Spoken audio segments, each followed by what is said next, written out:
वर्ष में एक दिन ऐसा आता है, मकर राशि में सूर्य प्रवेश करता है तो उसे मकर संक्रांति कहते हैं। महाराज ध्यान दीजिएगा, पूरे वर्ष में एक दिन मकर संक्रांति का। हमारे हिंदू धर्म में ये दिन है, हमारे हिंदू धर्म में जो ये दिन है। अच्छा, कई लोग कहते हैं कि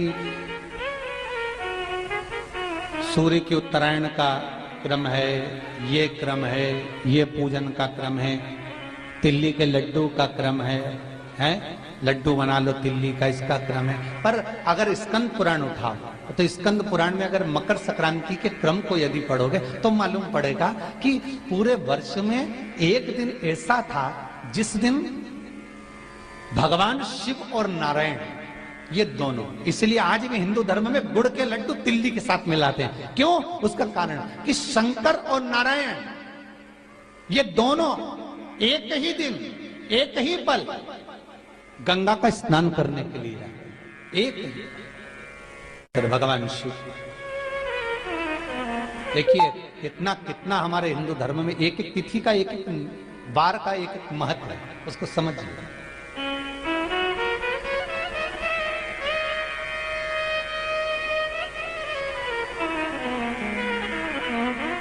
माता लक्ष्मी,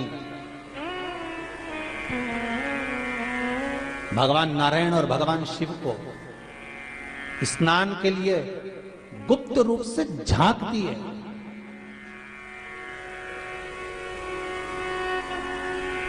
तो भगवान विष्णु ने तिरछी दृष्टि में माता लक्ष्मी को देखा, तिरछी दृष्टि। तो माता लक्ष्मी को देखकर भगवान विष्णु शिव जी को देखे तो शंकर भगवान ने कहा, नारायण हमने देख लिया, महारानी लक्ष्मी झांक रही है, हमने वर दे दिया कि लक्ष्मी का एक नाम गुप्त लक्ष्मी रहेगा, ये छुपी रहेगी। और आज मकर संक्रांति के दिन नारायण और शिव का दर्शन इस लक्ष्मी ने करा है। पर जो गुप्त लक्ष्मी का दान दे देगा उसके घर में कभी कोई बड़ी बीमारी प्रवेश नहीं करेगी। कैंसर जैसा रोग, किडनी और लीवर का रोग नहीं हो सकता। आज भी नियम है कि मकर संक्रांति के दिन एक लड्डू बनाया जाता है गुड़ और तिल्ली का, उसमें 1 का सिक्का, 2 का सिक्का या कोई लक्ष्मी उसमें फंसा दी जाती है और लड्डू को पैक कर कर किसी मंदिर में दान दे दिया जाता है। उसको कहते हैं गुप्त लक्ष्मी, जिससे घर में कोई बड़ी बीमारी प्रवेश न हो। वो केवल मकर संक्रांति को ही होता है। आपको अगर ऐसा महसूस होता है कि किसी ने आपकी दुकान पर बंधन कर दिया, आपका व्यापार बांध दिया, 4 दिन दुकान अच्छी चल रही है और 4 दिन बंद हो रही है, तो महाराज सूर्य का उत्तरायण जो प्रवेश है मकर के अंतर्गत, वो दोपहर में लगभग 2:30 बजे के करीब में आए, 2:30 से 3 के करीब में आए। तो निवेदन करूंगा मैं आपको ऐसा लगता है कि आपका व्यापार 4 दिन अच्छा चल रहा है, फिर गिर रहा है, फिर चल रहा है, फिर नीचे आ रहा है, तो जब मकर राशि के भीतर सूर्य प्रवेश करेगा 2:30 के लगभग में आएगा, शायद दोपहर में 2:30-3 बजे के करीब में प्रवेश करेगा, तो आपको ऐसा लगे या किसी की तबियत थोड़े दिन अच्छी हो रही है, फिर गिर रहा है, फिर अच्छी हो रही है, फिर बेकार हो रही है, फिर अच्छी हो रही है, फिर बेकार हो रही, दवाई खा रहे हो नहीं लग रही, तो आप जब मकर राशि में सूर्य प्रवेश करे, कल मकर संक्रांति के दिन उत्तरायण जब सूर्य के भाव प्रवेश करे महाराज, दोपहर में 2:30-3 बजे के करीब में प्रवेश कर जाएगा, इतनी बजे, तो प्रयास करना थोड़ी सी काली तिल्ली लेना महाराज जी, उसमें एक बमूल का कांटा लेना, काली तिल, बमूल का कांटा और किसी भी वृक्ष की 5 पत्तियां लेना महाराज, उसको लेकर अपने दुकान में, व्यापार में, या जिसको औषधि ना लग रही हो, जिसका स्वास्थ्य गड़बड़ हो रहा हमारा, उसका स्पर्श कराकर या 21 बार उस पर से उतार कर, और उतारना क्या नाम लेकर है? अवधूतेश्वर महादेव। कौन सा महादेव है? जम के बोलो जरा, अवधूतेश्वर महादेव। शिव जी का एक अवतार हुआ था, अवधूत रूप शंकर का। शंकर भगवान के उस क्रोध को, भगवान शिव के उस क्रोध को ब्रह्मा जी ने घोड़े का रूप दे दिया था और घोड़े को समुद्र में डाल दिया था। उस घोड़े से जलंधर हुआ था, फिर जलंधर का विवाह वृंदा से हुआ था, अर्थात शास्त्र कहता है कि अवधूतेश्वर महादेव का जो रूप है वो रोग का निवारण करने के लिए, व्यापार की वृद्धि को आगे बढ़ाने के लिए। आप लोगों ने कहीं कहीं देखा होगा, किसी किसी के ऑफिस में देखा होगा कि वास्तु शास्त्री कहते हैं कि दौड़ते हुए घोड़े का फोटो लगाओ। सुना है कि नहीं सुना? अरे बोलो तो, सुना है कि नहीं सुना? किसी वास्तु वाले के पास जाओगे ना तो वो कहेगा तुम्हारा ऑफिस अच्छा नहीं चल रहा ना, तो दौड़ते हुए घोड़े का फोटो लगाओ। जो घोड़े 4-5 घोड़े दौड़ रहे हैं उनका फोटो लगा। क्यों कहते हैं वो? उसका कारण क्या है? वास्तु शास्त्री ऐसा क्यों बताते हैं कि दौड़ते हुए घोड़े का फोटो? उसका शास्त्र प्रमाण शिव महापुराण करती है महाराज कि शिव का एक रूप अवधूतेश्वर है, जिसको ब्रह्मा जी ने घोड़े का रूप दे दिया और घोड़े का रूप देकर उसको समुद्र में डाल दिया, जिससे जलंधर की उत्पत्ति हुई। तो अगर मान लो, अगर प्रॉब्लम चल रही है, व्यापार में दिक्कत आ रही है, व्यवसाय में तकलीफ आ रही है, या किसी न किसी रूप में कोई ना कोई कष्ट आपको लग रहा है, तो अवधूतेश्वर महादेव का नाम लेकर काली तिल्ली वृक्ष की पत्ती और एक बमूल का कांटा लेकर, और आप दुकान में से उतार लो, चाहे शरीर पर से उतार लो, उसको ले जाकर किसी भी चौराहे पर उसको पटक दीजिए। चौरस्ते पर नहीं डाल सकते तो बहते हुए पानी में डाल दीजिए। बहता हुआ पानी ना मिले तो पीपल के वृक्ष के नीचे डाल दीजिए, पर उसको मकर राशि के प्रविष्ट भाव में ही डालना।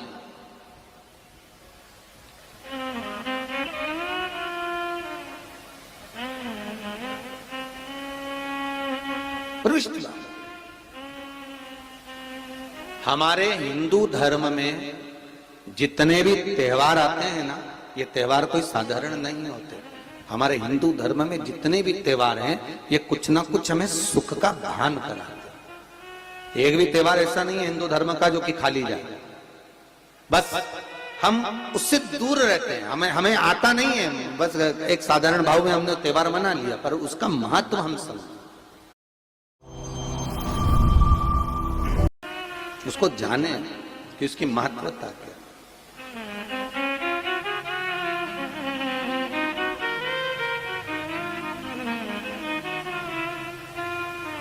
बस हृदय चित्त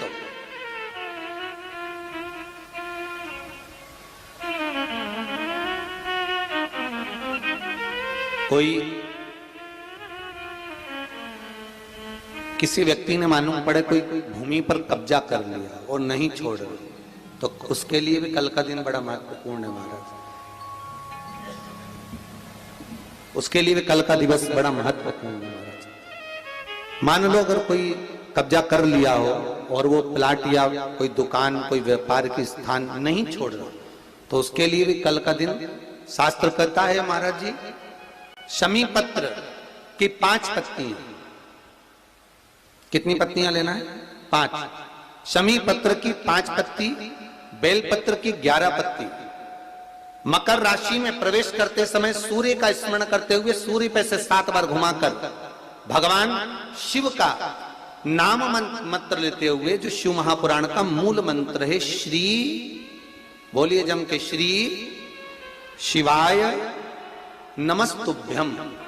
शिव महापुराण के मूल मंत्र का स्मरण कर कर सूर्य पर से घुमाकर शंकर भगवान के शिवलिंग पर जो समर्पित कर देता है, और चढ़ी हुई एक बेलपत्र शमी पत्र उस स्थान पर डाल देता है जो कब्जा नहीं छोड़ रहा, महाराज 6 महीने के अंदर वो कब्जा छोड़कर भागता नजर आता।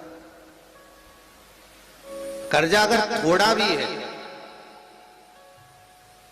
और थोड़ी भी मात्रा का अगर कर्जा है, तो उस कर्जे को चुकाने का प्रयास करें। और अगर नहीं चूक रहा तो कल सूर्य जब मकर में उत्तरायण भाव में प्रवेश कर रहा है, तो 1 लोटा पानी कलश महाराज उसमें जल भर लीजिए, और जल भरकर उसमें 7 दाने चने की दाल के डाल लीजिए। 7 दाने चने की दाल के डालकर उसमें थोड़ा सा कुंकू, रौली थोड़ी सी इसमें डाल लीजिए।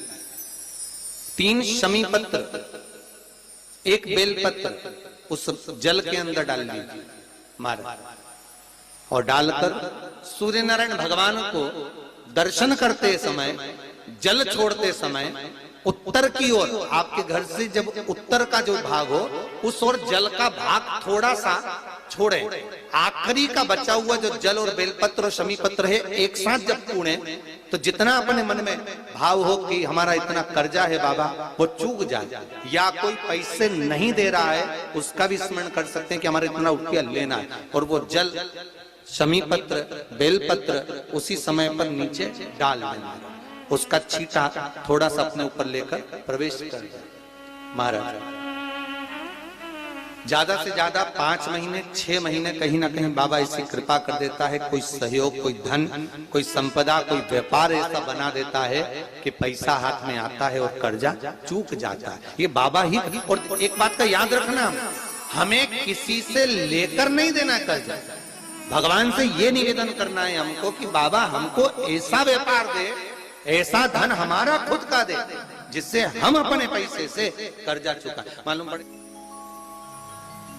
कर्ज मुक्ति के लिए कल आप लोग अर्घ अवश्य दें, सूर्य का स्मरण करें, सूर्य देवता का, और अर्घ प्रदान करें।